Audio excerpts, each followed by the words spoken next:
그리고 에이미가 셔킹을 하게 되면 이 셔킹으로부터 얻는 이제 베네핏이 있겠죠. 그래서 도대체 이런 베네핏이 뭘까라고 생각해 볼 수도 있는데 여러 가지가 가능합니다. 저 같은 경우에는 셔킹이 뭐냐면 강의 계속 휴강하고요. 빈번하게 휴강하고 강의하지 않고 외부 활동을 많이 하는 거겠죠. 저 같은 사람들은 그래서 어디 무슨 정당에 가서 일을 도와줄 수도 있고요. 언젠가 공천을 받고 싶어서 정당에 가서 일을 도와줄 수도 있고 아니면 어느 기업의 사회이사 이런 걸 하면서 임원 사회이사 임원 같은 거죠. 그 이사회에 참석해서 회사 의사결정에 참여하는 뭐 이런 행동을 할 수도 있습니다. 학교 일은 거의 하지 않고 그러면 이제 저는 대외 활동을 통해서 상당한 수입을 얻을 수 있겠죠. 그래서 에이미 같은 경우에 뭐 일반 직원들도 뭐 이런 비슷한 행동들을 할 수 있어요. 비슷한 행동들을 할 수 있습니다. 뭐 수동적으로는 회사에 출퇴근을 하면서 회사에 가서 개인적인 그런 업무를 수행할 수도 있을 거고요.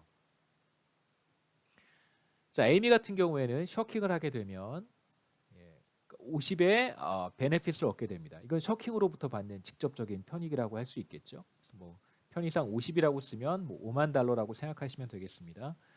자, 그 다음에 6월 30일에 근태 조사를 하고 셔킹한 사람들은 바로 해고가 되는데요. 7월 1일부터 다른 회사에 가서 이제 일을 하게 됩니다.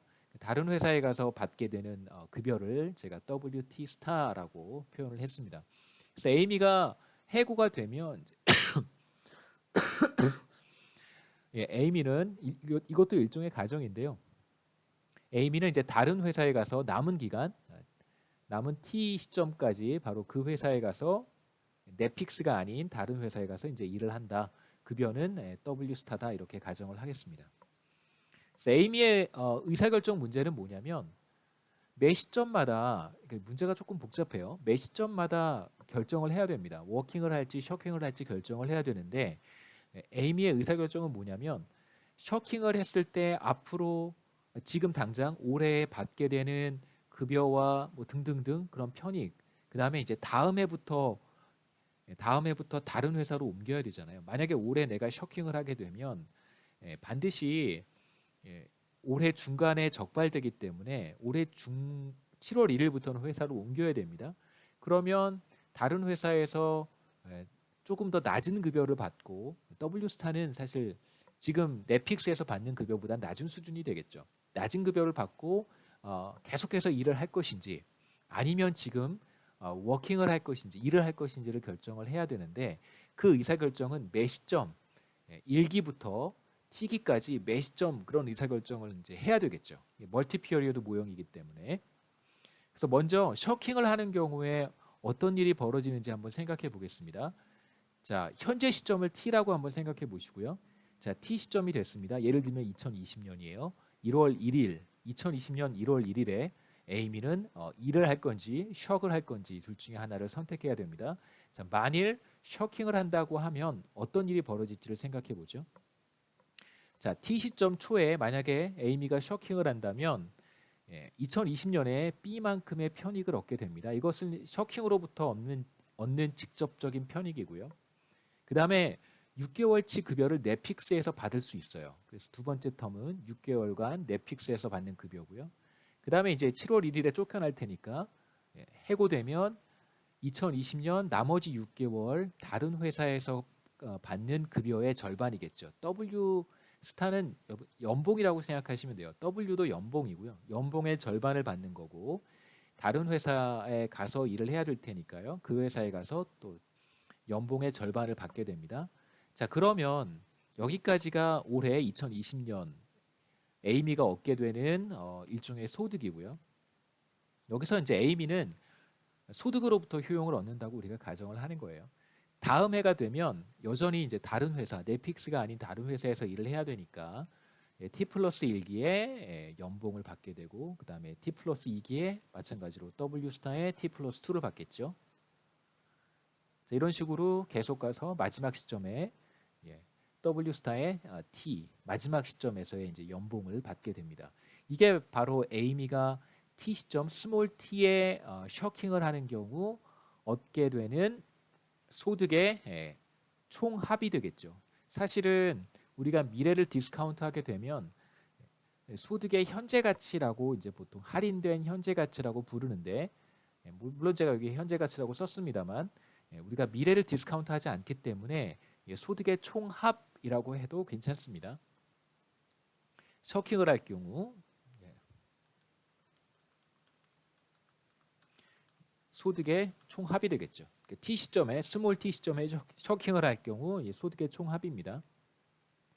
자, 그런데 잘 생각해 보시면 지금 우리가 여기서 에이미가 셔을 선택할 때 앞으로 얻게 되는 소득의 총합을 여기에서 이제 계산을 했어요. 근데 만일 t 플러스 1기에 가서 만약 에이미가 여기에서 셔을 선택하지 않았어요. 이제 일을 하기로 결정을 했다고 해보겠습니다. 그럼 이제 한 기간 동안 열심히 일을 했어요. 그럼 그 다음 해에 가서 다시 에이미는 work을 선택할 수도 있고 셔을 선택할 수도 있어요. 자, 만일 t 플러스 1기에 셔을 선택한다고 하면 그때의 소득의 총합은 어떻게 될까라고 하면 v의 t 플러스 1의 s라고 하는 것은 우리가 어떻게 표현할 수 있냐면 여기서 표현했던 식하고 똑같습니다. 다만 뭐가 달라지냐면 시점이 하나씩 뒤로 하나씩 시점이 뒤로 미뤄지는 거죠. t 플러스 1기에 똑같이 b를 얻고요. 그 다음에 넷픽스에서 연봉 WT 플러스 1의 절반을 받고, 그 다음에 7월 1일에 쫓겨나니까요. 다른 회사의 연봉에 다시 절반을 받게 됩니다. 6개월치 연봉이죠. t 플러스 1의 스타. 그 다음에 이게 지금 t 플러스 1기에 셔킹을 했을 때 나타나는 발생하는 소득이잖아요. 그럼 t 플러스 2기가 되면 여전히 다른 회사에 있을 테니까 t 플러스 2기의 연봉 이런 식으로 마지막에 라지 T 스타 이렇게 표현할 수 있습니다. 그러니까 셔킹을 할 경우에는 기본적으로 셔킹으로부터 얻게 되는 소득의 총합은 항상 비슷하게 표현할 수 있어요. 그래서 셔킹으로부터 얻는 소득의 총합은 크게 달라지지 않습니다. 자, 이제 이번에는 조금 더 어려운 문제를 봐야 되는데 다시 앞에 우리 타임 프레임을 보시죠. 자, 이제 우리가 여기 시점에 있다라고 한번 가정해 보겠습니다. 지금까지 어떻게 해왔는지는 중요하지 않고요. 어떻게 해왔는지 중요하지 않고 지금 우리가 이 시점에 있다고 가정해 보겠습니다.